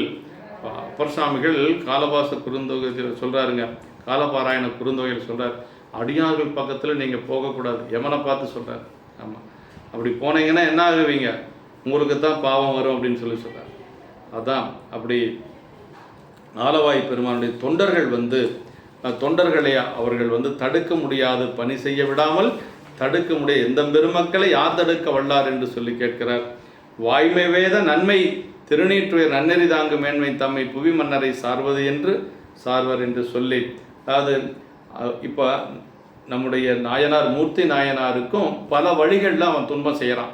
தமது திருப்பணியினின்றும் விலகாத செய்கையுடைய மூர்த்தியார் சந்தன காப்பு தேடி பெறும் வழியையெல்லாம் கொடுங்கோன்மை செய்வான கொடுமம் பாதகன் அடைத்து விட்டான். எங்கெங்கையெல்லாம் போய் சந்தனக்கட்டை எடுத்துகிட்டு வருவாரோ அந்த இடத்தையெல்லாம் அடைச்சிட்டான். இப்போ சந்தனக்கட்டை கிடைக்காம செஞ்சால் அவர் எப்படி திருப்பணி செய்ய முடியும்? அவனுடைய எண்ணம் அப்படி. அது மாதிரி எல்லாம் அடைச்சிட்டான். தெள்ளும் நீராக கங்கையை தரித்த சடையாருடைய அன்பரும் மனம் நொந்து, நாயனார் ரொம்ப மனம் நொந்து அவர் என்ன செய்கிறார் அப்படின்னா, வாய்மை வேத நன்மை திரு நீற்றுயர் நன்னெறி தாங்கு மேன்மை தமை புவி மன்னரை சார்வது என்று சார்வார். அப்படியே இந்த புன்மை செயல் செய்த இந்த அமன் குண்டர்கள் அந்த கொடிய பாதகன் இறந்துபட உண்மை வேதங்களில் கூறப்பட்ட நன்மை தருகின்ற திருநீற்றின் உயர்ந்த சைவ நிலை தாங்கும் மேன்மை தன்னுடைய மன்னரை இந்த நாடு எப்பொழுது சார்வது? திருநீற்றுக்கு இடையூறு செய்யலாம், சைவத்தை நிந்தனை செய்கின்றான். இந்த மன்னன் இறந்து என்றைக்கு திருநீற்று சார்புடைய ஒரு மன்னனை இந்த நாடு சாரப்போகிறதோ என்று சொல்லி ஒரு வேதனையோடு அவர் முறையிடுகிறார் பெருமானிடத்திலே. அப்படி முறையிடுகின்ற பொழுது திரு ஆலவாயில் எந்த பெருமானுக்கு அணையத்தகுந்த நல்ல சந்தனம் எங்கும் கிடைக்கப்பெறாது மனம் சோர்வுற்று வருந்த பெருமானுடைய கோயிலுக்கு அப்படியே சேர்றாருங்க. அப்படி அன்பரும் சிந்தை நொந்துனர், ஒரு குறைவும் இல்லாதவர்களும் வீரமும் பெருமையும் உடையவர்களும் அச்சமும் கவலையும் இல்லாதவர்களாகிய திருத்தொண்டர் கூட்டத்தினுள் சேர்ந்த அன்பனாரும் அப்படின்னு சொல்றாருங்க. அச்சம் இலர் கேடும் இலர் பாவம் இலர் அடியார் நிச்சம் ஒரு நோயும் இலர் என்று சொல்லி நின்றியூர் தேவாரத்தில் நம்முடைய ஞானசம்பந்த பெருமான் பாடுவார். அது மாதிரி கேடும் மாக்கமும் கெட்ட திருவினார் ஓடும் செம்பொன்னும் ஒக்கவே நோக்குவார் கூடும் அன்பினில் கும்பிடலை என்று வீடும் வேண்டாம் விரலின் விளைஞர் என்று சொல்லி, அப்படிப்பட்ட அடியாரா இருக்கக்கூடிய நம்முடைய நாயனார் சிந்தை நொந்தார்னா, ஏன் சிந்தை நொந்தார் அப்படின்னா, எதுவரினும் சிந்தை நோதல் இல்லாத அன்பரும் சிந்தை நொந்தார் அப்படின்னா, ஏன்னா இறைவனுக்கு செய்த அந்த திருத்தொண்டு நின்று போச்சு, அதனாலதான் சிந்தை நொந்தார். இல்லைன்னா கேடும் ஆக்கமும் கெட்ட திருவினார் யார் நம்முடைய நாயன்மார்கள். ஆனா அது இருந்தாலும் சிந்தை நொந்தார்னு ஏன் இந்த இடத்துல சொல்றார் அப்படின்னா, இறைவனுக்கு செய்த திருப்பணி முட்ட நேர்ந்தது பற்றிய என்று பிரிதில்லை என்று சொல்லி, அன்பராதலின் திருவடி அன்பு பற்றி நொந்தார். பேசாத நாளெல்லாம் பிறவா நாளே என்று சொல்லி அப்பர் சாமிகள் சொல்லுவது போல, ஏன்னா அன்பர் எதுக்கு சிந்தை நோகணும்னு கேட்கலாம் இல்லைங்களா? ஆனால் செய்து வந்த பணி முட்டுப்பெறுகின்ற பொழுது சிந்தை நோவாங்க, வேறொன்றுக்காகவும் சிந்தை நோக மாட்டாங்க. அடியார் பெருமக்கள் தமக்கு அச்சம் இலவாம் மிரை செய்யவும் அவ்விடுக்கன் ஒன்றினுக்கும் அஞ்சாது உரைப்புடன் பணி செய்து வந்த திண்ணிய மனம் திருப்பணிக்குரிய சந்தனம் பெறாமையால் திண்மை சாய்ந்தது. அந்த திண்மை சந்தனம் கிடைக்காதனால சாய்ந்து போச்சு, வேற ஒன்றும் இல்லைங்க. நட்டம் புரிவாரணி நத்திருமை பூச்சி என்று முட்டும் பரிசாயினும் தேய்க்கும் கை முட்டாது என்று வட்டந்திகள் பாறையின் வைத்து முழங்கை தேய்த்தார் கட்டும் புறந்தோன் நரம்பு என்பு கரைந்து தேய. என்ன செய்கிறாருன்னா, அரைக்கிறதுக்கு சந்தன குச்சி இல்லை. இப்போ சந்தனக்கட்டை இல்லாதனால என்ன செய்கிறார் அப்படின்னா, சொல்லார் பாருங்க.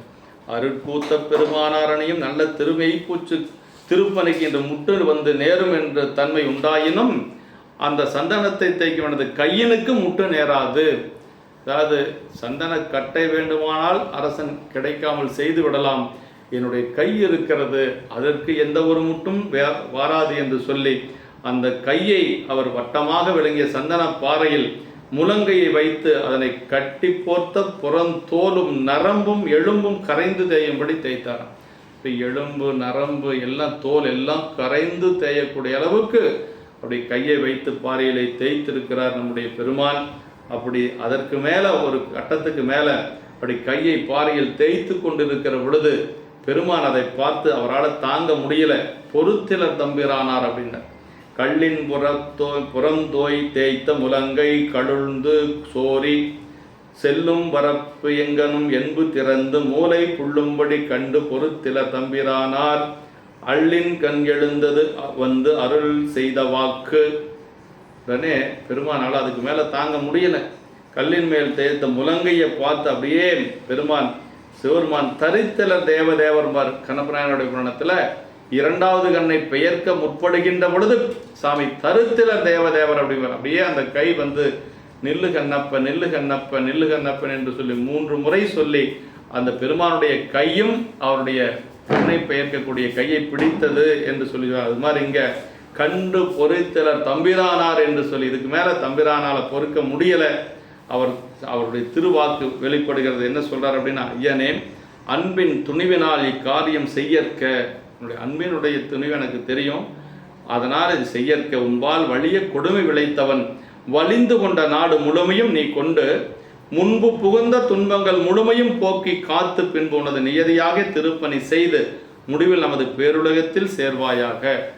சாமி இப்பவே சொல்லிட்டார், அவன் இறந்து போயிடுவான். அவன் போனதுக்கு பிறகு இந்த நாடு முழுக்க நீ என்ன செய்யணும், துன்பங்களை எல்லாம் போக்கி காத்து உனது நியதியாக திருப்பணிகளை செய்து நமது பேருலகத்திற்கு நீ வர வேண்டும் என்று சொல்லி இறைவன் அப்படியே ஒரு அசரீரியாக சொல்லுகிறார். அதாவது சொல்கிறார் இந்த இடத்துல வந்து எழுந்தது ஒரு அருள்வாக்கு. அறிவாள் தாயனாருக்கு நிலத்தில் பிளம்பாகிய கமரினின்றும், அதே மாதிரி திருக்குறிப்பு தொண்டநாயகத்தில் கந்தை புடைத்தடை ஏற்றுகின்ற கற்பாறையிலிருந்தும் கண்ணப்ப நாயனாருக்கு சிவலிங்கத்திலிருந்தும் அந்த கை இறைவனுடைய அருளும் திருக்கையும் வெளிப்பட்டு அறியது போல இங்கு வாக்கு எழுந்து அருளியது என்று சொல்லி அப்படி நாயனாருடைய செவியில் விழுமாறு அந்த வாக்கு எழுகிறது. அந்த வாக்கு எழுந்து சிவன்பணி செய்வார்கள் தாம் தம் செய்யும் திருப்பணிக்கீடாகி உரிய பதங்களை அடைகுவர் என்று சொல்லி நமக்கு நம்முடைய புராணங்கள் சொல்லுகிறது. அது சொல்றார், இவ்வண்ணமே எழுந்தது கேட்டு எழுந்த அஞ்சி முன்பு செய்வண்ணம் ஒளிந்திட தேய்ந்த புன்னூறு தீர்த்து கைவண்ணன் நிரம்பின வாசமெல்லாம் கலந்து மொய்வண்ண விலங்கொலி எய்தினர் மூர்த்தியார்தாம் என்று சொல்லி அப்படி பெருமானுடைய அசரீரி. அதற்கு பிறகு இதை கேட்ட உடனே எழுந்து பயந்து கொண்டு நம்முடைய மூர்த்தி நாயனார் செய்த செயலை நிறுத்தி கையை தேய்க்கக்கூடிய செயலை நிறுத்துகிறார். தேய்ந்த புண்ணாகிய ஊறு நீங்கி அந்த எலும்பு மூளையெல்லாம் எலும்பு மஜ்ஜையெல்லாம் வந்துருச்சு, அந்த ஊரெல்லாம் நீங்கி இப்போ நன்மணமெல்லாம் கலந்து பொருந்த அவரது கையின் வண்ணங்கள் அழகாய் நிரம்பின. எப்பொழுதும் போல கை அந்த அழகு நிலைக்கு வந்தது என்று சொல்லி மூர்த்தியாரும் ஒன்று கூடி பொருந்திய விளக்கமாகிய ஒளியனை பொருந்தினார் என்று சொல்லி இப்போ மூர்த்தி நாயனார் அந்த பொருந்திய ஒளியனை பெற்றார் என்று சொல்லி சொல்றார். இப்படி சிவன் பணி செய்யக்கூடியவர்கள் தாம் செய்யும் திருப்பணிக்கு ஈடாகி உரிய பதங்களை அடைவர் என்பது ஞான சாத்திரம். அது விளக்கிட்டார் பேரு சொல்லி மெய்ஞறி ஞானமாகும் அளப்பிள கீதம் சொன்னாருக்கு அடிகள் தாம் அருளுமாறே விளக்கினால் பெற்ற இன்பம் மெழுக்கினால் பதிர்ச்சியாகும். இப்படியெல்லாம் அதனுடைய என்னென்ன பணி செய்தால் என்ன கிடைக்கும் அப்படிங்கிறது நமக்கு ஆகமங்கள் மூலமாக சொல்லப்பட்டிருக்கிறது. நம்முடைய நாவுக்கரசு பெருமானும் அந்த பாட்டில் சொல்கிறாருங்க. இப்படியெல்லாம் திருவழுக்கும் பணி செய்த நமினந்தியடிகள் பாத நீழல் மிகும் வலம் பொற்றோதி மன்னினார் என்று சொல்லி நமக்கு சேக்கிட பெருமான் சொல்வார். இப்படி வாசங்கமலம் சந்தன காப்பு கொண்டு மெய்ப்பு சுட்ட திருப்பணியாதலின் இங்கு மூர்த்தியார் அதற்கேற்ப வாசமெல்லாம் கலந்து ஒளி எய்தினர் என்று சொல்லி மனித உடம்புக்குரிய புலால் கவனம் தன்மை நீங்கி தெய்வம் மனம் கமழ்ந்தது என்று சொல்லுகிறார். இப்படி பெருமானது திருமேனில் சருகு விழாமல் காக்க எண்ணி தன் வாயின் நூலால் சித்திரப்பந்தர் அமைத்த சிலந்தியை ஒரு அரசனாக ஆக்கியது நம்முடைய பெருமானுடைய திருவருட்கருணை என்று சொல்லி அப்படி அந்த பெருமானுடைய அந்த வாக்கு வந்தது. நாயனாரும் பெருமான் திருவடியை சிந்தித்து கொண்டிருக்கின்ற அந்த மின்னல் காணப்படும் சிறு கால அளவே நீண்டிருப்பாவதாக யாக்கை, அதாவது இந்த உடம்பு அப்படிங்கிறது நிலையற்றது அப்படிங்கிறது பல இடங்களில் நம்ம பார்த்துருக்குறோம். அதான் அந்நாள் இரவின்கண் அமன் புகழ் சார்ந்து வாழும் மண்ணாகிய போர் வடுக கருநாடர் மன்னன் தன்னாலும் முடிந்தது சங்கரன் சார்பிலோருக்கு மின்னாம் என நீடிய மெய்நிலையாமை வெல்ல என்று சொல்லி மின்னல் காணப்படும் சிறுகால அளவே நீண்டிருப்பதாக யாக்கை, அது சங்கரன் சார்பில்லோருக்கு, சிவபெருமானுடைய சார்பு பெறாதவர்களுக்கு அந்த அளவுதானும் நிலைக்காததாகும் என்ற உண்மையினை, அதாவது பெருமானுடைய சார்பு இல்லாதவங்களுக்கு இந்த அவங்க உடம்பு நிலையற்றது, சீக்கிரமாக அழிஞ்சு போயிடும் என்று சொல்லி அவரவர் கடந்த வாழ்நாள் தானும் சிவசார்பில்லாதவருக்கு குறையும் என்பது சிறப்பு விதி. மக்கள் வாழ்விரையின் முடிவாதாமனே சிவசார்பில்லாத வாழ்வதனும் விரைய முடியும் என்று சொல்லி சிவநெறி சார்பு பெற்றாரது ஆயுள் நீளும் என்பதும் உய்த்துணர வைத்தார் என்று சொல்றார். இது பல சரிதங்களை நம்ம பார்த்துருக்கிறோம். சிவச்சார்புடையவங்களுடைய ஆயுள் நீளும், அது மட்டுமல்ல அவர் சீக்கிரமாக அவர்கள் திருவடி பேர் அடைந்து விடுவார்கள். இந்த பெருமானுக்கு அதாவது என்ன சொல்றது, சிவ அபராதம் செய்யக்கூடியவர்கள் என்ன செய்வாங்கன்னா சீக்கிரமாக அழிந்து நரகத்தில் போய் வீழ்ந்து விடுவார்கள். அந்த அடுத்த பாட்டில் அதான் சொல்றார். இவ்வாறு உலகத்தினில் இறப்ப உயர்ந்த நல்லோர் மெய்வார் உலகத்து விரைந்தனைவார்களே போல், அதாவது இப்படி உலகத்தில் அடியாருக்கு தொண்டு செய்து மிகுந்த உயர்வுடைய நல்லோர்கள் சிவனது உலகத்தில் விரைந்து சேர்வர், இல்லை சிவலோகம் போவாங்க. அப்புறம் என்ன சொல்றார் அப்படின்னா, அவ்வாறு அரணடியாரை அழைத்த தீயோன், அடியார்களை அலைக்கழித்த தீயவர்கள் சொல்றார், வெவ்வாய் நிறையத்திடை விட நிறைந்து வீழ்ந்தான் என்று சொல்லி இந்த அடியார்களை சிவபெருமானாரின் அடியார்களை மேற்சொல்லியபடி அலைவு செய்த தீயவன் கொடிய நரகத்தினடை விரைந்து வீழும் பொருட்டு இறந்துபட்டான் என்று சொல்லி, அதாவது நரகில் விழ காரணம் அடியாரை அலைக்கடித்தல் அப்படிங்கிறார். அந்த நல்வினை எனப்படுவனற்றுள் மேலாகி சிவபுண்ணிய விகிதை பெற்ற நல்லோர் மேற்கூறி 2 வகையும் என்று எங்கே போவாங்க, பிறவி வாராத நிலைக்கு பெருமான் திருவடிக்கு போவாங்க. அப்படி சொல்றார். தீவனையின் மிக்க தீமையாகிய சிவ அபராதம் செய்வோர் உடன் பிறவியில் வாராமல் நெடுங்காலம் கொடுமா நரகங்களில் அழுத்தமாறு செலுத்தப்படுவார். அந்த பாவம் நீங்குகின்ற காலம் வரைக்கும் அவங்க நரகத்தில் அந்த வேதனை அனுபவித்து கொண்டு இருக்கணும் என்று சொல்லுகிறார். அதான் மெய்வாழ் உலகம் சிவலோகம், மெய் சத்தாயுள்ள பொருள் என்று சொல்லி பொய்வாழ்வில்லாத உண்மை வாழ்வுடைய உலகம் என்று சொல்றார். அப்படி நல்லோர் மெய்வார் உலகத்து விரைந்து அனைவார் கூட தீயோன் அந்த நரகத்திலே சென்று விரைந்து வீழ்ந்தான் என்று சொல்லி நமக்கு இந்த பாட்டில் சொல்றார். அப்படி முழுவதும் தீமைகளை செய்த மூர்க்கன் இறந்துபட்ட போது எழுதும் கொடிபோல்வராக அவன் பெண்டிர் உள்பட இயங்குகின்ற சுற்றமுற்றவும் புலம்பி வாட்டமுறுவார் ஆயினார்கள். எல்லாத்துக்கும் இருந்தாலும் ஒரு வருத்தம் இருக்கு அவன் குடும்பத்தார்களுக்கு. அந்த பெண், அவனுடைய மனைவி, அவனை குடும்பத்தை சார்ந்தவர்கள் எல்லோரும் வருத்தமுட்டு வாட்டமுறுகிறார்கள். மற்றவனை போன்ற மாலைக்கு பின் வரும் யாமப்பொழுதும் செங்கதவரனாகிய ஞாயிறு மேல் வர விடியலுற்றது. அப்படி விடிந்தது. விடிந்த உடனேயே அங்கே இருக்கக்கூடிய மன்னனுக்கு குழந்தை இல்லை, குல மைந்தர் இல்லாதனால வேறு என்ன செய்யலாம் என்று சொல்லி அரசன் வேணும். முதல்ல நாட்டுக்கு முதல்ல அரசன் ரொம்ப முக்கியங்க. அதான் மன்னரையின்றி வைகும் மண்ணுலக என்னும் காலை இன்னுயிரின்றி வாழும் யாக்கையே ஒக்கும் என்பார். மன்னன் இல்லாத இந்த நாடு எதுக்கு சமம்னா உயிரில்லாத உடம்புக்கு சமம். ஆமாம், அதனால் முதல்ல மன்னன் வேணும் அப்படின்னு சொல்லி எல்லாரும் முடிவு பண்ணுறாங்க. அப்படி மன்னன் வேணுங்கின்ற பொழுது என்ன செய்கிறாங்க அப்படின்னா, ஏதாவது சிறப்பின்மைக்க மைவரை அணைய வேளம் கண்கட்டி விட்டான், மற்ற கைவரை கை கொண்டார் மண் காவல் கை கொள்வார் என்று சொல்லி அவங்க என்ன செய்கிறாங்க அப்படின்னா பலவாறு யோசிக்கிறாங்க எப்படி அரசனை தேர்ந்தெடுப்பது என்று சொல்லி. ஒரு முறை பாண்டியர்கள் இந்த மாதிரி ஒரு அரசனை தேர்ந்தெடுத்திருக்கிறாங்க. எப்படின்னா, இனி இங்கு அரசன் இல்லை, அதற்கு செய்யத்தக்கது இதுவே என்று சொல்லி அந்த கரிய மலை போன்ற பட்டத்து யானையை கண்கட்டி விட்டால் அந்த கைமலையினால் கையில் கொல்லப்பட்டவர் இந்த உலகம் காவலை கை கொள்வர். அப்படின்னா யானையை கண்ணை கட்டி விடுறது, அது யாரை சுமந்து கொண்டு இங்கு சேர்க்கிறதோ அவர்கள்தான் அரசன் என்று சொல்லி ஒரு முடிவு பண்ணுறாங்க. அப்படி அந்த யானைக்கு பட்டமெல்லாம் அணிந்து அந்த நெற்றியுடைய யானையை நரும் துகிலினால் கண்ணை கட்டி இந்த பெருநிலத்தின் அரசாட்சியை தனது தோல்வழியால் தாங்குவதற்கு ஒரு ஏந்தலை நீ எடுத்து ஏந்தி வருக அப்படின்னு சொல்லி யானையை கண்ணை கட்டி விட்டுறாங்க. அப்படி யானையை கண்ணை கட்டி விடுவது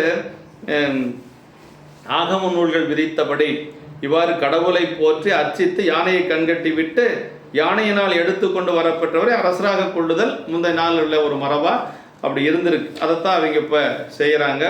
தமிழ்நாட்டில் வந்து பல்லவர் குலத்தினர் முதலானவர் பேரரசராக திகழ்ந்த பொழுதும் அவர்களுக்கு முடிசூடும் உரிமை இப்படி புலப்படவில்லை, இருந்தவை புலப்படவில்லை. மூவேந்தர் வழியினரே முடிசூடும் உரிமையுடையவர்கள் என்று சொல்லி மூவேந்தர்கள் தான் முடிசூடக்கூடிய உரிமை பெற்றவர்கள் என்று சொல்லி சொல்கிறார். அப்படி அந்த கண்ணை கட்டி விடுகிறார்கள்.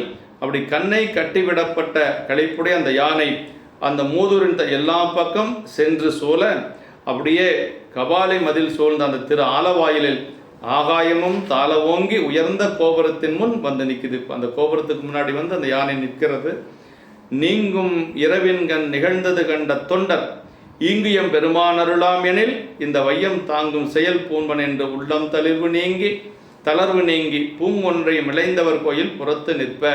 நாயனர் எங்கே இருக்கிறாருன்னா அவருக்கு தெரியும் நம்மளைத்தான் யானை சுமந்து கொண்டு செல்ல ஏன்னா நேற்றே இரவே இறைவனே கனவுல சொல்லியாச்சு. அப்படி அவர் வந்து ஏன்னா என்ன சொல்லுச்சுன்னு அவர் யாருக்கிட்டையும் சொல்லலை. அவர் பாட்டுக்கு போய் ஆலவாய் கோயில் மதில் சோற ஓரத்தில் நிற்கிறார். அதான் இப்போ சொல்கிறார். அப்படி கழிந்து போன இரவில் நிகழ்ந்த செய்தி தெரிந்த மூர்த்தி நாயனார் இங்கே பெருமானது திருவருள் இதுவாம் என்றால் இந்த நிலம் தாங்கும் அரசாட்சி மேற்கொள்வேன் என்று துணிவு கொண்டு தனது உள்ளத்தில் கொண்ட தளர்ச்சி நீங்கி கொன்றை பூவினை சுடைய பெருமானுடைய கோயிலின் புறத்திலே வந்து நிற்க. அப்படியே கோயிலுக்கு முன்னாடி வந்து அவர் வந்து எப்பவும் கோயிலுக்கு வர்ற மாதிரி வந்து நிற்கிறார். பட்டத்து யானை என்ன செய்தனா அந்த இடத்தில் விரைவாக நடந்து போய் உலகம் வாழ்வுற்று செய்யும் தவத்தின் பயனாக உள்ளவராகி அவரை தனது பட்டத்தின் மெய்யலுடைய மணிகள் நிலம் தோயும்படி முன்பு வணங்கி முதல்ல நாயனார் போய் யானை வணங்குதுங்க.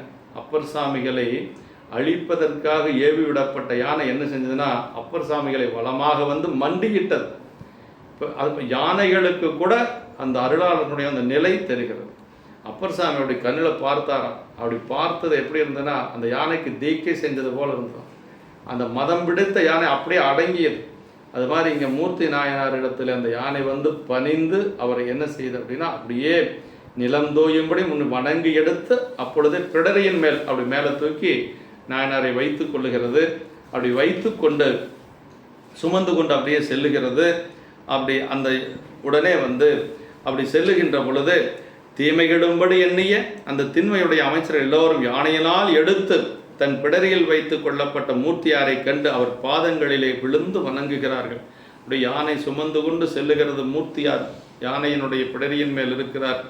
அப்படி சென்று கொண்டு அந்த ஊர் நீர் நிறைந்த கடலை போல ஒரு முழக்கம் மிகுந்திருக்கிறது. அப்படியே அந்த அழகிய பொன்பூண்ட கொம்பு போன்ற அந்த அங்கையர்கண்ணி அம்மையாரை ஒரு பாகத்துடைய சொக்கநாத பெருமானது திருவருளினாலே இந்த உலகாழ்வுரை மூர்த்தியாரது பக்கமெங்கும் அப்படியே தாரைகளும் சங்குகளும் முழங்குகிறது. அப்படியே பேரிகையோடு அளவில்லாத பல வகை முழக்கங்கள் இயக்கங்கள் எல்லாம் முழங்குகிறது. வாழ்த்தொலிகள் அப்படியே வாழ்த்தி கொண்டு வருகின்றார்கள். அப்படியே அவரை அந்த அரச ஆணையன் என்ற மூர்த்தியாரை இறக்கி அந்த வெங்கனுடைய அரச யானையனிருந்து அப்படி இறக்கி தேன்புருந்தி அந்த மலர் மாலைகளும் ஒளியுடைய மணி மாலைகளும் சூழ்ந்துள்ள முடிசூடு மண்டபத்தின் அழகிய தளத்தில் கொண்டு சேர்த்து சிங்காசனத்தில் எழுந்தருளச் செய்து ஒப்பற்ற சந்தரவட்ட குடைக்கு கீழ் அரசுரிமைக்கு ஏற்றபடி முடிசூடுதற்குரிய சடங்குகளை செய்தார்கள். இப்போ அடுத்தது அவருக்கு வந்து அரசனாகக்கூடிய சடங்குகளை செய்ய போகிறாங்க. அப்படி சடங்குகள் எல்லாம் செய்கின்ற பொழுது நாயனார் என்ன செஞ்சார் அப்படிங்கிறத இங்கே சொல்கிறாருங்க. வந்துற்று எழுமங்கல மாந்தர்கள் தம்மை நோக்கி சிந்தை சிவமே தெளியும் திருமூர்த்தியார்தாம் முந்தை செயலாம் அமன் போய் முதல் சைவம் ஓங்கில் இந்த புவி தாங்கு இவ்வின் அரசு ஆழ்வன் என்றார். என்ன சொல்றார் அப்படின்னா தம் சிந்தையில் பெருமானையே வைத்து தெளிவற்றிருக்கும் மூர்த்தியார் தம்மிடம் வந்து வணங்கி எழும் மங்கள செயலில் வல்ல அந்த மக்களை பார்த்து சொல்றார். முன் செயலாகிய சமணம் போய் முழு முதற் சைவம் ஓங்குவதானால் இந்த உலகம் தாங்கி இனிய அரசாட்சியை செய்வேன். அதாவது என்ன சொல்றாருன்னா சமணம் போய் முழு முதல் சைவம் ஓங்குவது என்று சொன்னால் இந்த உலகத்தை நான் அரசாட்சி செய்வேன் அப்படின்னா அரசாட்சி செய்ய வேண்டும் என்பது அவருடைய கொள்கை அல்ல. சைவம் தலைத்து ஓங்க வேண்டும் என்பதுதான் அவருடைய கொள்கை. அதான் சொல்றாரு இந்த உலகம் அதாவது முழு முதல் சைவம் ஓங்குவதானால் நான் இந்த அரசாட்சி உலகம் தாங்கி அரசாட்சியை செய்வேன். எத்தனை அரசர்கள் இப்படி இருக்கிறாங்க. சேக்கிழார் பெருமான் திருக்கூட்ட சிறப்பு சொல்லார். அகிலகாரணர் தாழ்வணிவார்கள் தாம் அகிலலோகம் ஆளற்கூரியர் அப்படின்னார். யார் ஒருவர் பெருமானுடைய திருவடிகளை வணங்குகின்றார்களோ அவர்களே இந்த உலகத்தை ஆளக்கூடிய தகுதி பெற்றவர்கள் என்று சொல்வார். அது மாதிரி இந்த அரசர் அப்படி இருக்கிறார். அதான் சொல்றார். இப்படி அடித்தாமரை அல்லதில்லார் அப்படின்னார். அடித்தாமரை அல்லதில்லார் அப்படின்னா பெருமானுடைய திருவடியை தவிர வேற ஒன்றையும் வணங்காதவர் என்று சொல்றார்கள். அது நம்முடைய மானக்கஞ்சர நாயனார் பணத்தில் சொல்வார், அரியறியா மலர்கடல்கள் அறியாமை அறியாதார் அப்படிப்பார். அப்படின்னா இறைவனுடைய திருவடியை தவிர வேற ஒன்றையும் அறியாதவர் மானக்கஞ்சர நாயனார். அது மாதிரி இந்த நாயனார் அதே போல இறைவனுடைய திருவடியவே வணங்கக்கூடியவர் என்று சொல்றார். அப்படி சொல்லிய உடனேயே அந்த செய்ததனை கேட்ட அமைச்சர்களோடு உண்மை நூறு மிக்கவர்களும், பெரியோய் நீ எவ்வாறு அருளி செய்தனையோ அவ்வாறன்றி வேறு செய்வார் யாவர், நீங்க சொல்றதை தவிர வேறு யார் என்ன செய்ய போறாங்க, நீங்க எப்படி ஆட்சி செய்யணுமோ நீங்க செய்யலாம் என்று சொல்லி அவருக்கு ஒரு அங்கீகாரம் கொடுக்கிறார்கள். வையம் முறை செய்குவனானால் வயங்கு நீரை செய்யும் அபிஷேகமுமாக.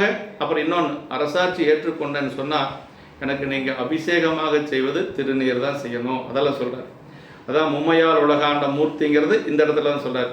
வையம் முறை செய்கவனாகில் வயங்கு நீரே செய்யும் அபிஷேகமுமாக செலுங்கலங்கள் ஐயன் அடையாளமுமாக அணிந்து தாங்கும் மெய் புன்சடை மாமுடியே முடியாவது என்றார். மூர்த்தியார் சொல்றாரு, உலகத்தை நான் அரசு செய்வேன், ஆனால் சிவபெருமானது திருமேனில் விளங்கும் திருநீரே எனக்கு செய்யும் மகிடாபிஷேகம், திருநீர் தான் எனக்கு அபிஷேகம். ஐயன் அடையாளமாகிய உருத்தராக்கமே பூணும் செலுக்கலன்கள், எனக்கு ஆபரணங்கள்லாம் நீங்கள் போடக்கூடாது. உருத்தராட்சத்தை தான் நான் ஒரு அரசர் சொல்றாரு பாருங்க, இதெல்லாம் எனக்கு ஒன்றும் வேண்டாம், உருத்தராட்சம் தான் எனக்கு அணிகலன்களாக இருக்கணும். அப்புறம் என்ன சொல்றாருங்க, அப்புறம் மொய்த்த புன்சடைய அரச முடி, கிரீடமெல்லாம் ஒன்றும் எனக்கு வைக்கக்கூடாது. என்ன இருக்கணும், என்னுடைய சடைமுடி தான் பெருமானுடைய திருச்சின்னமாக இருக்கக்கூடிய சடைமுடி தான் எனக்கு கிரீடமாக இருக்கணும். அப்படின்னா அதான் மும்மையார் உலகாண்ட மூர்த்தி, அதான் திருநீரே அபிஷேகம். அதே மாதிரி உருத்தனாக்கமே ஆபரணங்கள், அப்புறம் சடைமுடியே கிரீடமாக என்று சொல்லி புன்சடைய அரச முடியாக என்று சொல்லி இப்படித்தான் சொல்றார். எதற்கு சொன்ன உடனே இறைவனணிந்த திருநீர் சிவன் திரள் தோன்மேல் நீரு நின்றது கண்டனை பூசுவது வெந்நீரு புண்பதமும் பொங்கரவும் பேசுவதும் திருவாயால் திருவாசகத்தில் சொல்லப்படுகிறது என்று சொல்லி இப்படியெல்லாம் நீரே அபிஷேகமாக என்று சொல்றார். அதே நம்முடைய சேரமான் பெருமான் நாயனார் தினசரி திருநீரில் அப்படியே குளிச்சுருவாராம். புலரி எழுந்து புனல் மூழ்கி புனித வெந்நீற்றினில் மூழ்கினார், திருநீட்டில் அப்படியே மூழ்கிடுவார். அப்படி அரசர்கள் எல்லாம் அப்படி இருந்திருக்காங்க பாருங்களேன். ஆமாம், அரசர்கள் எல்லாம் அப்படி திருநீற்றிலேயே மூழ்கிய அரசர்களாக இருந்திருக்கிறாங்க, வெந்நீற்றினுள் மூழ்கின்றார். ஆமாம், அப்படி ஐயன் உருத்தராக்க கண்டிகை உருத்தராக்கம் தான் அவர் அதாவது பெண் ஒருத்தி தாலி அணைதல் நாயகன் ஒருவனுக்கு வாழ்க்கைப்பட்டதற்கு அடையாளமாதல் போல ஒரு உயிர் தனது நாயகனாய் சிவனுக்கு உரிமைப்பட்டதற்கு உருத்தராக்கம் பூணுதல் அடையாளம். ஒரு பெண்ணுக்கு எப்படி தாலி அடையாளம், ஒருத்தனுக்கு மனைவி அப்படிங்கிறதுக்கு என்ன அடையாளம், தாலி. அது மாதிரி ஒருவன் பெருமானுக்கு அடியார் அப்படிங்கிறதுக்கு என்ன அடையாளம், உருத்தராக்கம் அப்படிங்கிறது. அப்போ உருத்தராக்கம் இல்லாமல் இருக்கு. அதுதான் ரொம்ப இந்த சரீரத்தில் சொல்கிறார் நாயகர் நம்முடைய உரையாசிரியர் ஐயா. நாயகனாகி சிவனுக்கு உரிமைப்பட்டதற்கு உருத்தராக்கம் பூணுதல் அடையாளம். உருத்தராக்கம் அணியாத மக்கள் நாயகனை அடையாத மகளிரை ஒப்பர். பாருங்க, உருத்தராட்சம் போடாத எங்களுக்கு உதாரணம் என்ன சொல்றாருன்னா, கணவனை அடையாத ஒரு பெண்ணுக்கு சமம் அப்படின்னு. கணவனை அடைந்தாதான் ஒரு பெண்ணுக்கு சிறப்பு இல்லைங்களா?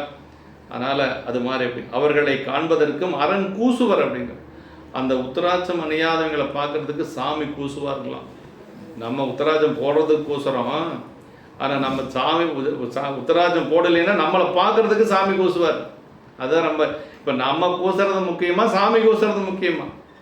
நம்ம உருத்தராக்கம் அணிவதற்கு கூசுவோம் என்று சொன்னால் உருத்தராக்கம் அணியாத நம்மை பார்ப்பதற்கு சாமி கூசுவார். ஒரு சிவப்பனை உரை சொல்றார், பூண்பதற்கு கண்டையினை கூசியிடும் புள்ளியரை காண்பதற்கும் கூசுமரன் கைத்து என்று சொல்லி திருவாக்கு. ஆமாம், பாருங்க இப்படியெல்லாம் உரையாசிரியர் சொல்றார். முடிய இங்கு குறித்த நீரு கண்டிகை சடை என்ற மூன்றனையும் சிவ சாதனங்கள் முன்னர் இவற்றை பூண்டு சிவனது பேரடியராக விளங்கிய மூர்த்தியார் உலகமாலும் பேரரசராக விடும் அக்காலத்து மாறுதலின்றி இற்றையே அதற்கும் சாதனமாக கொண்ட அடிமைத்தரம் கருதுக. கேடும் மாக்கமும் கெட்ட திருவினார் ஓடும் செம்பொண்ணும் மொக்கவே நோக்குவார் அப்படின்னு. அதுதான் ரொம்ப நமக்கு திருக்கூட்ட சிறப்பில் சொல்லப்படுவது. ஆரம் கண்டிகை ஆடையும் கந்தையே என்று சொல்றார். அகில காரணர் தாழ்வணிவார்கள் தாம் அகில லோகம் ஆளற்குரியர் என்று சொல்லி நமக்கு திருக்கூட்ட சிறப்பிலே சொல்லப்படுகிறது. இப்படி இந்த உரையினை கேட்டு அளவில்லாத கல்வியுடையவர்களும் வலிய திண்ணிய மதியையும் நூலறிவியும் வளர் வாய்மையும் உடைய அமைச்சர்களும் இங்கு அருளிய செய்தி நன்றுதான் என்று கொண்டு நல்ல தவவேந்தரது சிந்தையில் பொருந்தும் அரசாள்வதற்கு உரிமை செயலாய் சடங்குகளை செய்தார்கள். இப்போ அவர் சொல்றதெல்லாம் கேட்டு அதுதான் சரியானது, அப்படிதான் செய்யணும்னு எல்லாரும் சொல்லிட்டாங்க. இப்போ அமைச்சர்கள் சொல்லியாச்சு, அரசவையில் இருக்கக்கூடிய பெரியவங்கெல்லாம் சொல்லியாச்சு. அவர் சொல்லுவது தான், மூர்த்தியார் சொல்லுவது தான் சரி, நல்ல தவவேந்தர் அப்படின்னு சொல்றாங்க. இப்போ அப்படின்னா நல்ல தவத்தில் பெரியோர், நல்ல தவம் செய்தமையால் வேந்தராயினோர், ஒருங்கே நல்லதவராயும் வேந்தராயும் அமைந்தோர் என்று சொல்லி நல்ல தவம் என சிவபெருமானுடைய திருத்தொண்டு தான் நல்ல தவம், வேற எதுவும் கிடையாது. தவம்னா பெருமானுக்கு செய்யக்கூடிய திருத்தொண்டு தான் தவம். அதான் சொல்ற, மாடெங்கு நெருங்கிய மங்கள ஓசை மல்க சூடும் சடை மௌலி அணிந்தவர் தொல்லை ஏனம் தேடும் கடலார் திராலவாய் சென்று தாழ்ந்து நீடும் களிற்றின் மிசை நீன் மறுகூடு போந்தார். அதாவது திருமுடி சூடிய பாடல் இது. அவருக்கு திருமுடி சூட்டுவதற்கு முன்பாக என்ன செஞ்சார்னா, ஆலவாய் பெருமானை சென்று நடந்து சென்று வழிபாடு செய்துட்டு வரார். எடுத்தோடனே எனக்கு பட்டம் சூட்டுங்கன்னு சொல்லலை. அவர் ஆலவாய் பெருமான்கிட்ட போறார். பக்கங்களில் எங்கும் கூட்டமாக நெருங்கிய மங்கள ஓசைகள் நிறைய அந்த சூடுகின்ற முடியாக சடையனையே அணிந்து வேந்தராய் விளங்கிய மூர்த்தியார் பன்றி வடிவெடுத்த விஷ்ணுவானவர் பன்றி வடிவெடுத்த விஷ்ணுவானவர் தேடும் திருவடிகளையுடைய அந்த சொக்கலிங்க பெருமானது திரு ஆலவாய் கோயிலில் சென்று வணங்கி பின்னர் நீடும் யானையின் மேல் ஏறி நீளும் வீதி வழியே அரசுலா போந்தார். முதல்ல அங்கே வணங்கிட்டு அப்புறம்தான் யானை மேலே ஏறி திருவீதி உலா போகிறார். கோயிலுக்கு வருகின்ற பொழுது நடந்து வர்றார் பெருமானை வழிபாடு செய்ய. அதற்கு பிறகு திருவீதி உலா செல்லுகின்ற பொழுது யானை மேலே போகிறார். தான் நாயனாருடைய ஒரு பெரிய சிறப்பு. ஆலவாய் சென்று தாழ்ந்து சொக்கேஸ்வரது திருக்கோயிலுக்கு சென்று அவரை வணங்கி அப்புறம் அரச முடி சூட்டி கொண்டவுடன் மூர்த்தியார் செய்த முதல் செயல் ஆலவாய் பெருமான் சென்று வணங்கியதே. முதல்ல போய் சாமி வணங்குறாருங்க. அதுதான் நன்றி கடன் அப்படிங்கிறது. முன் அப்பெருமான் தமக்கு செய்த பெரும் கருணைத்திறன் பொருட்டும் இனி தமது அரசாட்சிக்கு துணை நின்று செலுத்தி அருள வேண்டுவதாக திருவருளின் பொருட்டும், நான் அரசாட்சி செய்யறேன்னா உங்களுடைய திருவருள் வேணும், அப்போதான் அந்த அரசாட்சி நல்ல அரசாட்சியாக இருக்கும். அதனால் அப்படி சிறிது செல்வம் வரணும் அதில் மயங்கி தருக்கி அரணை மறந்து மரம்பரசையும் உலகர் இதனை அறிந்து உய்வது கடமை. கொஞ்சம் காசு வந்தால் கையில் பிடிக்க முடியாது. ஆனால் அரசராக இருக்கக்கூடிய மூர்த்தியார் முதல்லையும் போய் பெருமானை வணங்குறார். அரசர் ஆனதுக்கு பிறகும் சென்று பெருமானை வணங்குறார். அதற்கு பிறகு திருவீதி உலா போறார். சென்று தாழ்ந்துனார். ஆமாம், அப்படியே முடிமண்டபத்தை நின்று ஆலவாய்க்கு வணங்க போகும்போது வாகனமின்றி நடந்து சென்றார். ரொம்ப முக்கியங்கிறது. அப்புறம் பாருங்க, வணக்கம் முடிந்த பின்னரே களிற்றின் மேல் ஏறி நகர்வலமாக வீதி போந்தார் அப்படின்னார். சிவன் கோயில் தரிசனத்திற்கு செல்லும் போது வாகனம் கொண்டு செல்லலாகாது என்பது விதி. வண்டியில் போனால் கொஞ்சம் தூரத்துக்கு முன்னாடியே நிறுத்திட்டு போயிடணும்.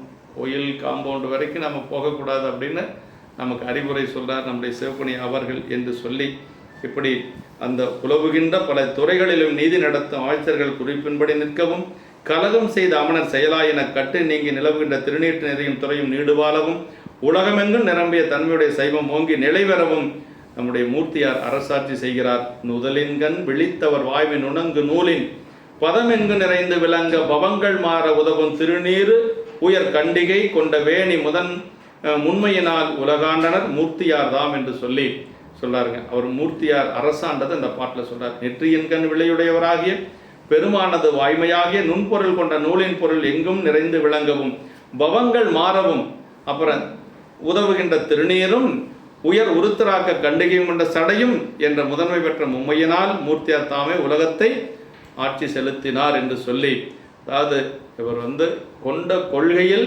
குறைப்பாக நின்று அந்த மூன்றையுமே பொருளாக கொண்டு ஆட்சி உலகெங்கும் நிரம்பிய சைவம்னாருங்க.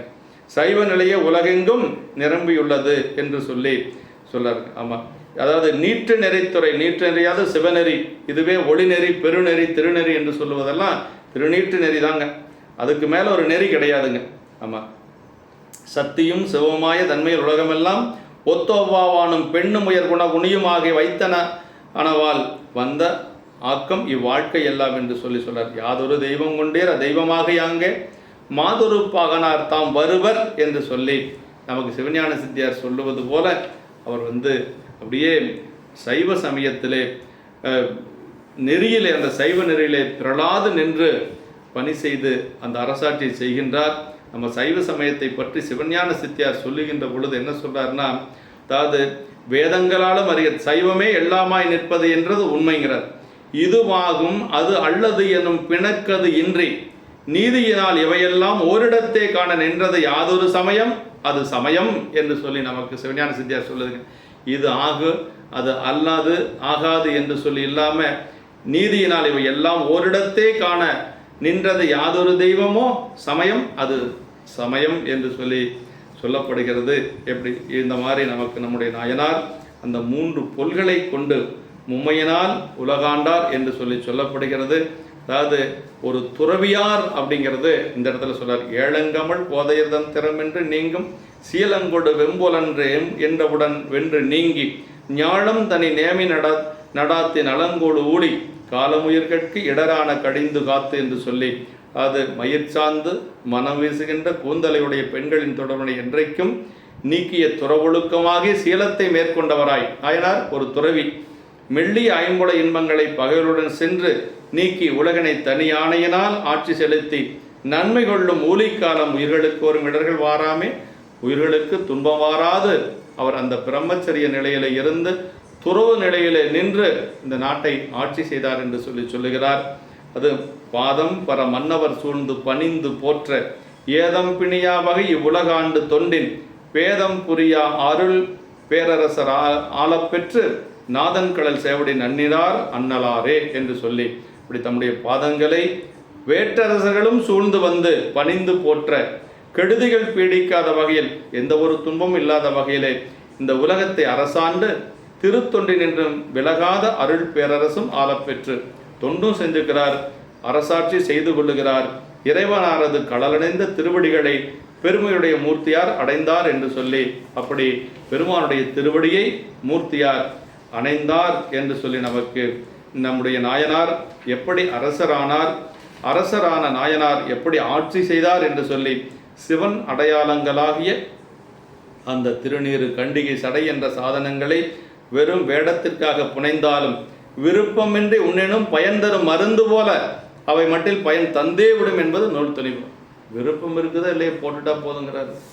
ஏன்னா ஒரு மருந்து சாப்பிட்றீங்க, விருப்பம் இல்லாத மருந்து சாப்பிட்டாலும் மருந்து வேலை செய்யும். அது மாதிரி வேடம் அணிவது அப்படிங்கிறது வேடம் அணிந்தால் அந்த வேடத்துக்கு உண்டான வேலையை வேடம் செய்யும் என்று சொல்லி அதை நமக்கு அப்படியெல்லாம் இதில் சொல்லப்பட்டிருக்கிறது என்று சொல்லி, இப்படி நம்முடைய நாயனார் தொண்டின் பேதம் புரியா சிவ தொண்டிலும் அவர் பிரியாது சிறிதும் திறம்பாத அருட்பேரரசு அப்படின்னார். சிவனது அருளின் கீழாத சிவனது அருளின் கிளதாகிய பெரும் பாக்கியம் உலகாலும் அரசினும் அரணது திருத்தொண்டாகிய அரசே பெரிது என்று காட்டுவார்.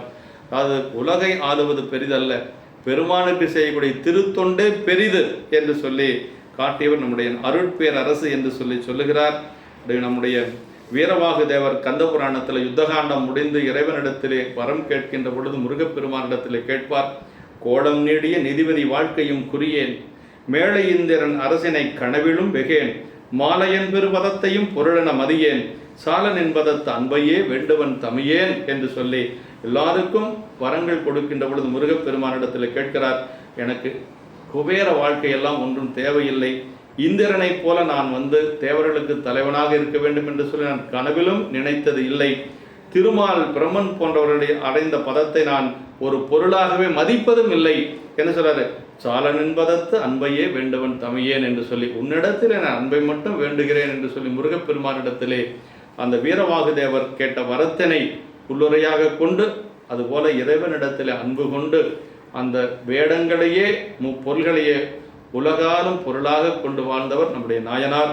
அப்படி அவருடைய பெருமை அன்னலார் அப்படின்னா பெருமையுடையவர் என்று சொல்லி, அப்படி பெரும்பேராகி சிவனடி பேறு பெற்ற இடமாதலின் இப்படி அன்னலார் என்று சொல்லுகிறார். அப்படிப்பட்ட மூர்த்தி நாயனாருடைய திருவடி தாமர்களை வணங்கி அவருடைய குருபூசை நாளிலே அவரை போற்றி வழிபாடு செய்வோம் என்று சொல்லி நிறைவு செய்கின்றோம். என்றும் இன்பம் பெருகும் இயல்பினால் ஒன்று காதலித்து உள்ளமும் மங்கிட மன்றுளார் அடியார் அவர் வான்புகள் நின்றதெங்கும் நிலவு உலகலாம். திருச்சிற்றம்பலம். 1 மணி நேரம்